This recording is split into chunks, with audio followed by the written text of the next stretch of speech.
son Excellence, M. Bassirou Diomaye Faye, président du Sénégal, dont je suis incroyablement fier de dire qu'il effectue aujourd'hui sa première visite à l'étranger depuis son investiture en avril dernier. La parole est à vous. Monsieur le Président de la République française, notre hôte, Monsieur le chef d'État et de gouvernement, Mesdames, Messieurs les ministres, Monsieur le Président de la Commission de l'Union africaine, Monsieur le Président du Conseil d'administration de Gavi, Mesdames, Messieurs les ambassadeurs, distingués invités, Mesdames et Messieurs. Je voudrais tout d'abord remercier les autorités françaises pour l'accueil chaleureux et l'hospitalité qui nous ont été réservés depuis notre arrivée à Paris. Je suis heureux de me joindre à vous aujourd'hui pour participer à cette campagne de mobilisation pour la souveraineté dénommée Lancement de l'accélérateur africain de fabrication de vaccins. Je félicite vivement les organisateurs de cette rencontre, Gavi, l'Alliance mondiale pour le vaccin, l'Union africaine à travers le Centre de contrôle des vaccins CDC Africa et notre hôte, la France, pour leurs efforts au service de la santé publique. Par ma présence à ce forum, j'ai voulu exprimer mon attachement personnel à la santé et la place qu'elle occupe dans l'action de mon gouvernement. L'histoire récente de la pandémie Covid-19 nous a montré combien nous étions vulnérables, mal préparés face aux pandémies et que par conséquent, la santé doit être une priorité permanente. Il y a un peu plus de 4 ans, la Covid avait fortement bouleversé nos systèmes de santé et mis en danger les programmes de vaccination qui étaient alors relégués au second plan, devant l'urgence, évidemment, de lutter contre la pandémie. Ainsi, selon le rapport de l'UNICEF de 2021, 23 millions d'enfants n'avaient pas reçu les vaccins de base nécessaires à leur croissance normale au plus fort de cette crise sanitaire.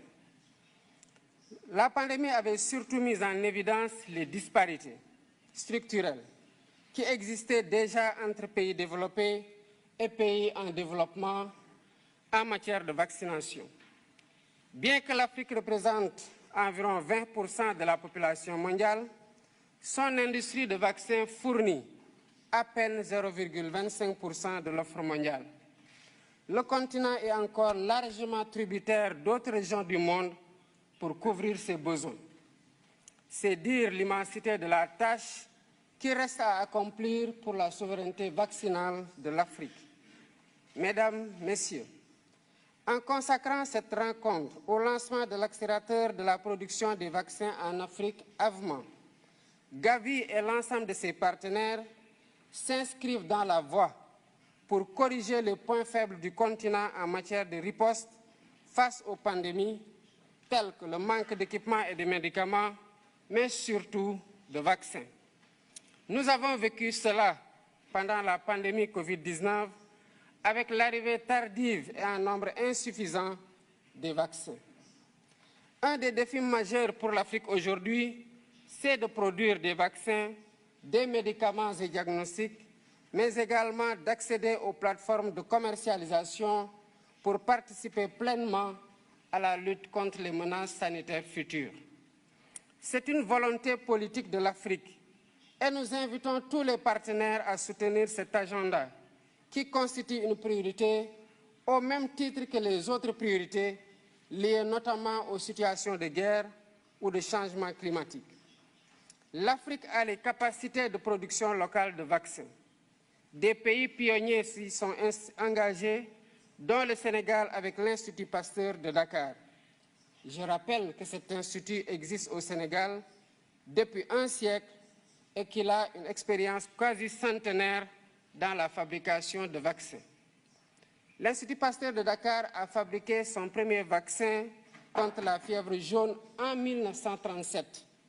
Ce même vaccin a reçu la préqualification de l'OMS en 1966, donc depuis plus de 50 ans. Dans la perspective de la consolidation de ces acquis et de la réalisation de l'objectif de l'Union africaine de produire sur le continent 60% des vaccins utilisés sur place d'ici 2040, l'Institut Pasteur de Dakar a initié, avec le soutien du gouvernement sénégalais, un ambitieux programme de développement industriel estimé à 252 millions de dollars. Ce programme vise à maîtriser toute la chaîne de valeur en matière de production pharmaceutique, depuis l'identification des besoins jusqu'à l'utilisation des produits par les bénéficiaires. La réalisation de ces infrastructures et l'acquisition des équipements sont en cours de finalisation.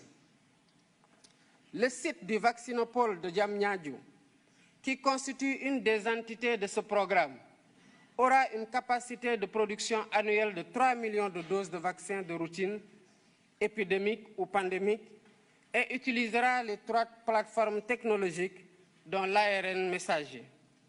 Pour encadrer toutes ces initiatives, le Sénégal a déjà mis en place l'Agence nationale de réglementation pharmaceutique, qui s'est beaucoup employée pour atteindre les phases de maturation et d'homologation requises. Tout ceci n'aurait pas été possible sans un surcroît d'efforts dans la mobilisation des ressources pour le financement de la recherche, de l'innovation et des infrastructures de santé. Je remercie à ce sujet les pays, institutions et organismes partenaires, au premier rang desquels figure Gavi, pour le soutien qu'ils apportent au Sénégal, en particulier dans les efforts de promotion du vaccin et de la vaccination. Notre partenariat avec Gavi, il faut le souligner, nous a valu beaucoup de résultats positifs. Merci, M. Barroso, pour ce soutien constant. Il a beaucoup contribué à l'efficience de notre programme national de vaccination et à la lutte contre la mortalité infantile. Contre la mortalité infantile et précoce. Je sais que Gavi fait la même chose dans d'autres pays avec des rendements aussi appréciés en matière de prévention sanitaire, de prise en charge médicale adéquate et de lutte contre la mortalité précoce.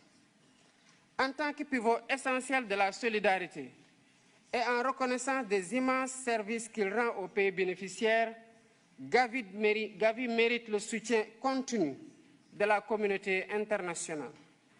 C'est la raison pour laquelle, en ma qualité de président de la République du Sénégal, je lance un appel à tous les pays et institutions partenaires afin qu'ils contribuent généreusement à la reconstitution des fonds de Gavi pour la période particulièrement de 2026 à 2030. Soutenir le financement de Gavi, c'est aussi investir stratégiquement et à un rythme plus soutenu dans la protection de nos enfants, des générations actuelles et futures. Je serai engagé dans cette campagne pour Gavi et je vous invite tous. Ensemble, mobilisons-nous. Je vous remercie pour votre aimable attention.